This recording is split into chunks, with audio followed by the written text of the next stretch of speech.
Prince Harry and Meghan Markle's royal wedding in 2018 made headlines for the inclusive setlist of music that was played. As well as having the orchestra at St George's Chapel perform the usual classics by Bach and Handel, they also had a gospel choir perform "Stand By Me" by Ben E. King.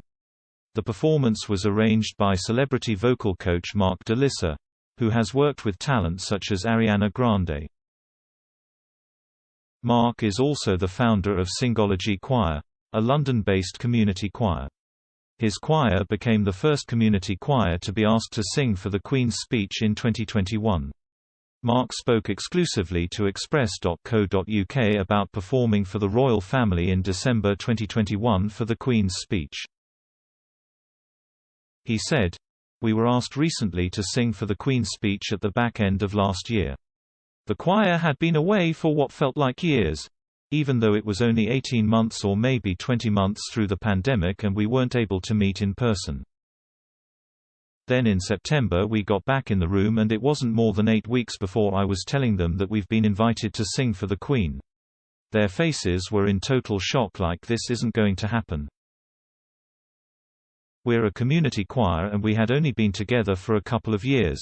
And now we were going to sing for the Queen in front of 9 million people.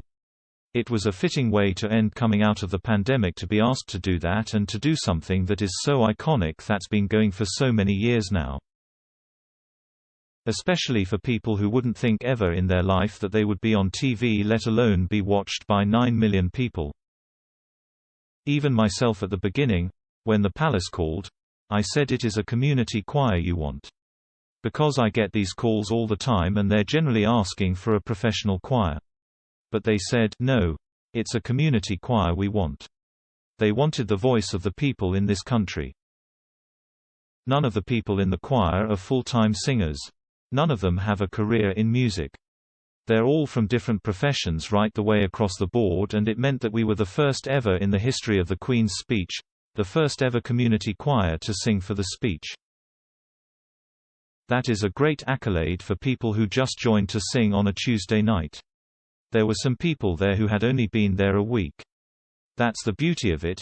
They just joined something because they wanted to feel connected to people and sing some songs, and all of a sudden, you're on TV, and I love that. Mark also arranged the gospel choir rendition of Ben E. King's "Stand By Me" at the royal wedding of Harry and Meghan. He continued, Harry and Meghan were quite specific in what they wanted. I really needed to hear from them specifically what they wanted, and we managed to meet them and have a chat. It was brilliant as they were super down to earth and super open to different suggestions. One of the things that they made very clear was that they just wanted it to be simple and warm and express the love they have for each other. When they said they wanted it simple and warm and expressing their love, I had to strip it right back because I would have gone in with full bells and whistles and a whole gospel arrangement.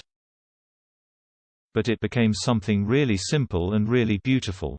I just wanted to hear what they were saying and then create something that highlighted exactly what they wanted. Mark expanded on whether he was nervous or excited for the big day. He said, "Oh, I was so nervous. It's putting yourself out into the world. I sang in the choir as well on the day and my heart was absolutely in my mouth. But it happened and the world seemed to enjoy it, so now I can look back and go, yeah, that was cool."